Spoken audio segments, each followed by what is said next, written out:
Good morning, ladies and gentlemen. I want to welcome all my congregation for showing up today. And I have something that I'm very excited to talk about. And I just want you, you know who I am. I'm, Reverend Arline from the Line Baptist Church. And my church is constantly growing because of my words. But I want to share this with you, and then we're going to carry this thing on. How many of y'all, growing up, somebody always told you that, hey, you little smart ass? Well, I've been told that all my life, from the age of 3. I was always told, you little smart ass. Come on, your boy, I slapped her. I'm not going to use vulgar language. And then again, everybody called me smart ass, but I took it offense. As if it's an insult, like I got a bad mouth. And so I was always on the defense. But everybody I come to, yeah, you little badass, you little smart ass. Okay, I grew up with that from the age of 3 up until the age of 73. And people still calling me a smart ass. And I don't understand. And then I started processing that. And I said, it got to be something that people's telling me I'm a smart ass. Don't take offense and take it as a compliment. So I did. And I'm just going to share this with you. And how many of y'all know what an IQ is? Your IQ. It means it measures your intelligence level. And most people have low IQ. Let's just say an IQ ranges from 40 until 200. Which means about 40 to 90 mean that you're okay, but you still need a little help, you know what I mean? When your IQ running from 100 to 120, that means that you kind of smart. When you IQ running from up to about 130, that means that you are a genius. And since everybody was always calling me a smartass, I decided that I wanted to go have an IQ test done. In order to have an IQ test done, you must go to a certified board. And those are the only people that are going to certify your intelligence level. So I contacted a company here in Independence. And I contacted, they called it the Barbara Ann Taylor National Certification for IQ Testing. And I contacted Barbara Ann and told her who I was, and I wanted to get an IQ test taken. And I said, well, how much it will cost me to get an IQ test? Because people always told me that I was smart. But I just wanted to get it on paper and to satisfy myself. She said, we're going to cost about $1,000. I said, okay, don't worry about it. My congregation going to pay for it.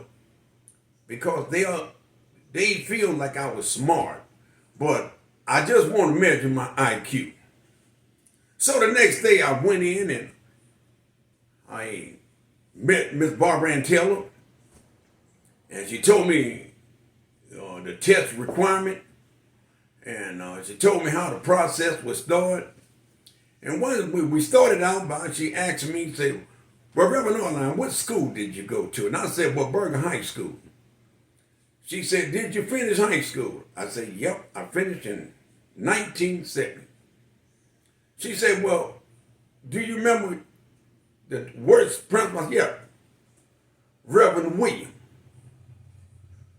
Okay, all right, so that just kind of find out the integrity that I have. Did you ever skip school, Reverend Arline? The only thing, Reverend Arline, I want you to answer the question to the best of your recollection. And then we'll get on to the state testing. Have you ever copied off anybody's paper? Oh, no, not to my recollection. I can't recall at this time. But I might have looked at it, but I really didn't copy off it. Have you ever cheated on the test? I have no recollection of that. Okay, Reverend Arline, let me start with the batteries of tests. And this one, how good you are with math. I said, ma'am, look, I'm just a genius in math. Well, she said, well, look, can you tell me what is 35 times 35? Yes. Yeah, 1225. Really? Yeah, 1225. Okay, Mr. Arline, can you tell me what 25 times 25 is? Yes, 625. Oh, Mr. Reverend Arline, you seem to be very intelligent. And after about 3 or 4 hours, after going through all these national tests, exams, and stuff, and she said, would you come back tomorrow and I'll have you a full assessment of your total IQ level. So, went home and came back the next day, showed up at the Barber Institution of IQ. And she said to me, she said, boy, look, I tell you what, I got some good news, but I certainly want to break it down to you. And I have your certification is signed and it's authentic.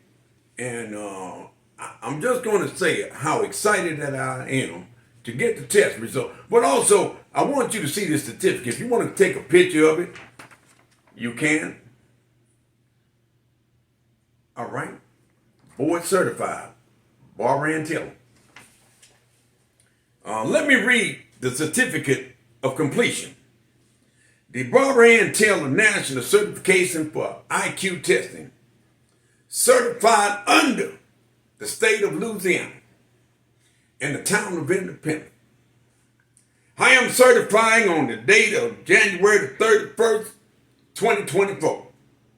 Reverend Arline have exceeded the expectations above beyond the national IQ exam.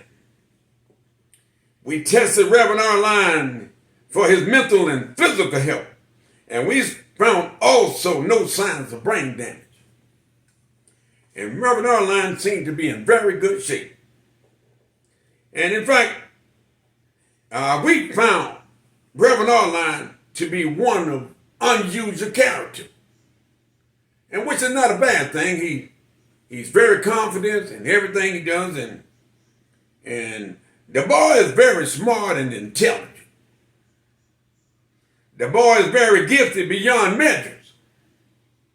On behalf of the Taylor IQ Center, we are proud to present Reverend Arline with this prestigious award.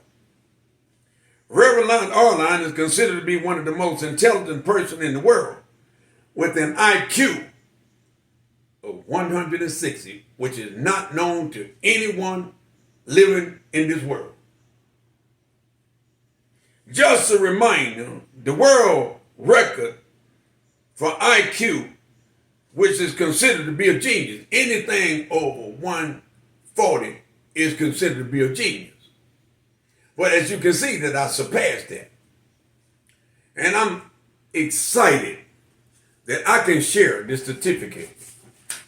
And I just want to say this, and if you ever want to get your intelligence level checked out, you want to see how smart you are? You need to contact the Barbara Ann Taylor National Certification for IQ Testing. I strongly recommend that. And you can find her number under the yellow pages or on the social media. Barbara Ann Taylor National Certification for IQ Testing. Now, as you can see down here, it's been certified and the signal is authentic. And as you can see right here, Miss Taylor signed it, certified signal.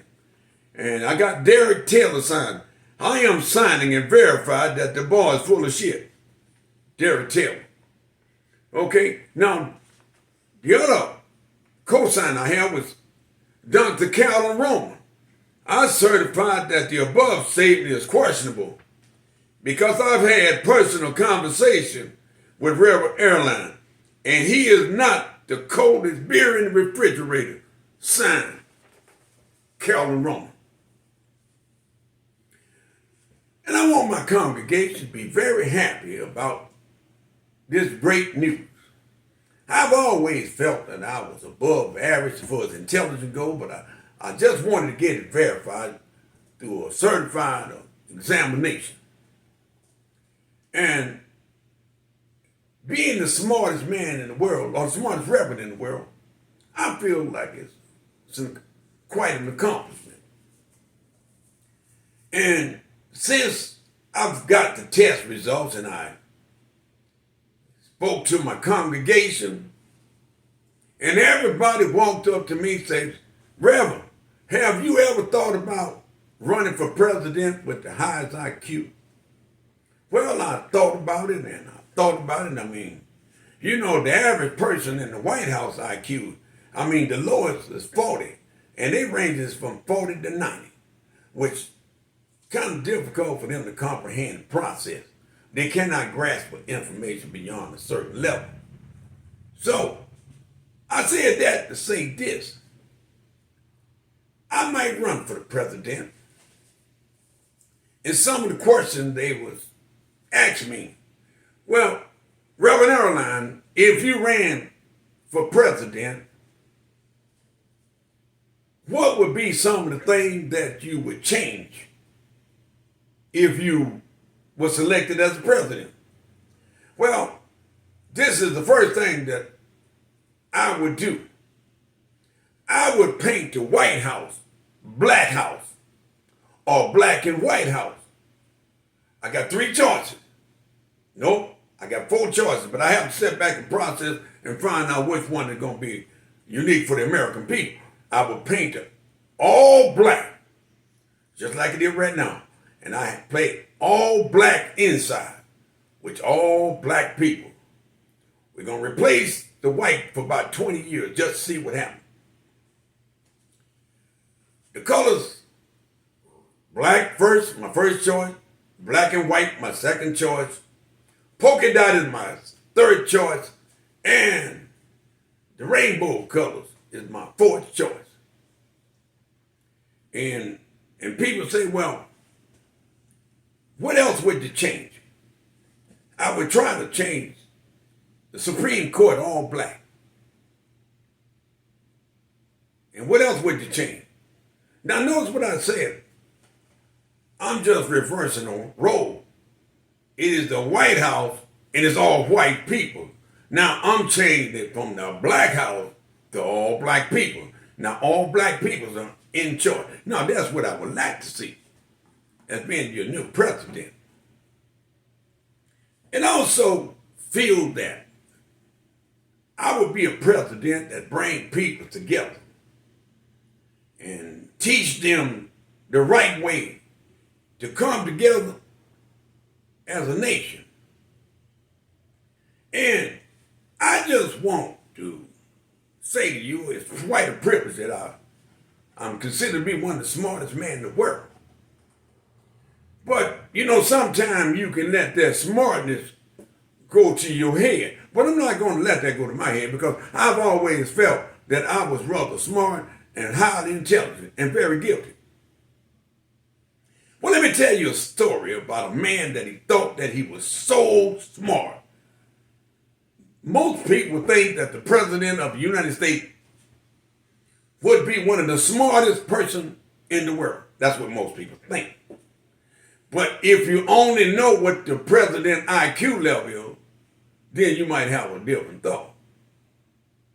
Are you going to work with me? We're talking about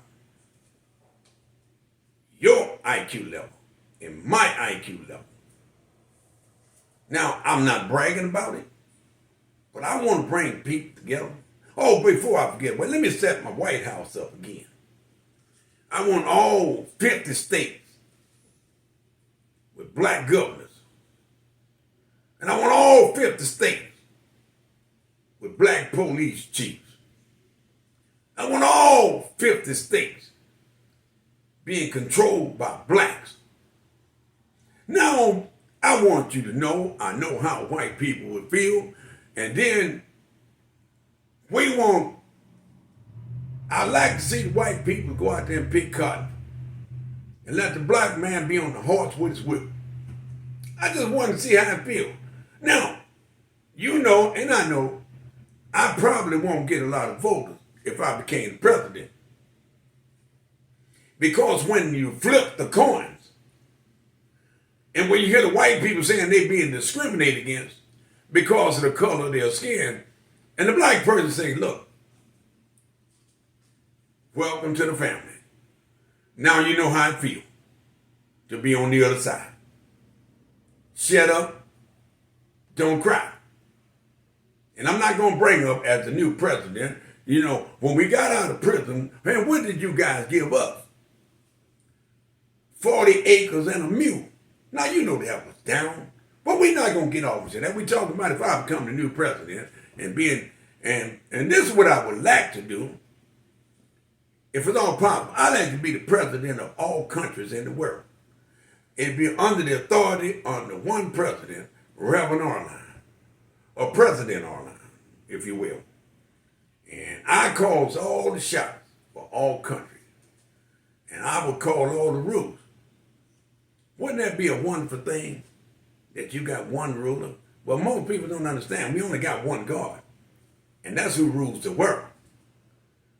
Why can't we have one leader? Because just because you don't speak Chinese or Buddhism and stuff like that, we can work a plan out where we can have it translated and everybody under your country would say, President Arline, the first black man to have such high intelligence, IQ. So let me take it on a little bit further than that.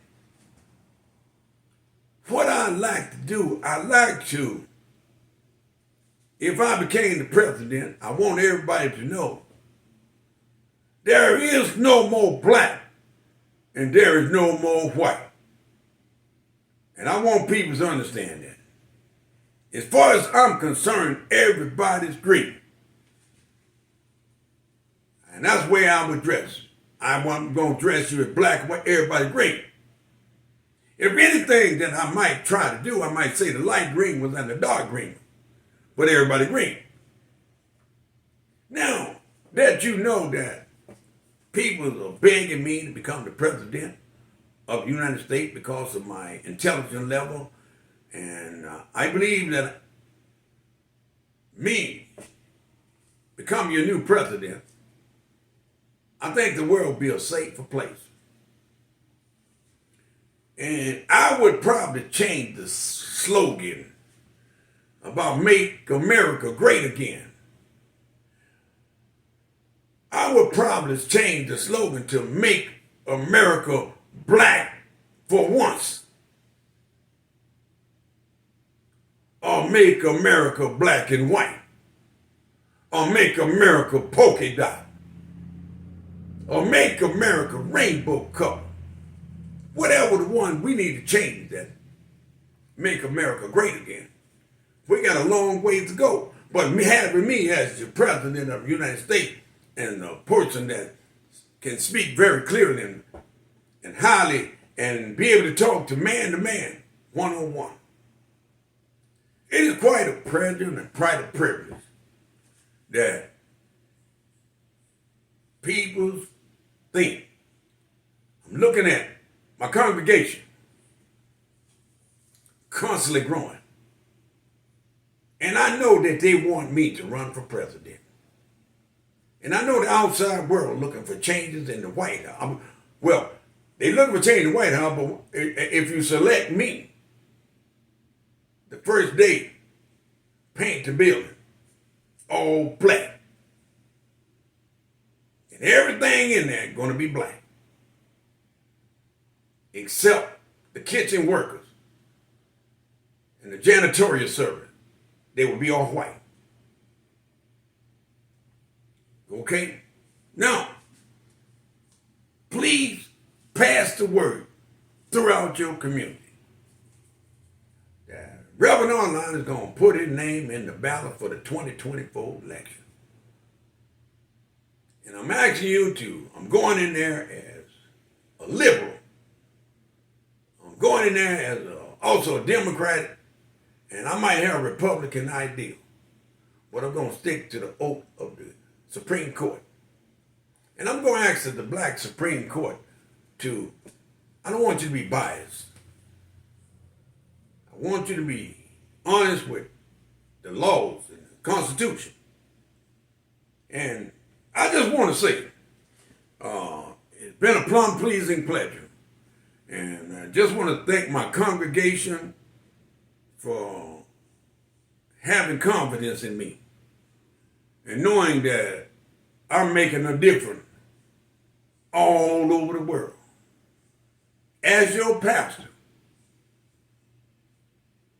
and as your advisor, I'm going to ask all of y'all to blast the word out and to tell people that not only my pastor's a good pastor, but he's been board certified. And if you want to take another picture of this, I'm so proud of these people. Proud of it. I'm going to get me a picture frame, and I'm going to frame it and put it up in my house. So, with all due process, if you see me on the ballot as the first black, the most intelligent man in the world, and I'm asking you for your vote because I want to make America black and white again, or polka dot, or rainbow, whichever color may suit me at that particular time. But you can believe it would be mostly black because that White House been there for so damn long. We need to change colors in that roster. And I need your vote. Again, I want to thank you for listening to my testimony. When people call you a smart ass, don't always take it as an insult. It took me 73 years to realize what they were really telling me. They were telling me that I was smart, I was intelligent. And now it come to pass. I wish I would have took that IQ test years ago, that intelligence test. And I've always had it there. I've always believed that I was born to be a genius. I've always believed that I was born with a gift. But I just didn't use it. Now in my later age in my life, I began to realize that I am a genius. I know a lot of y'all not going to agree with me, but hey, I don't care if you don't agree with me. I know that I'm a genius. And don't hate the player, hate the game. I hope that you learned something about me that you never knew before. That the boy is a genius. Thanks for listening.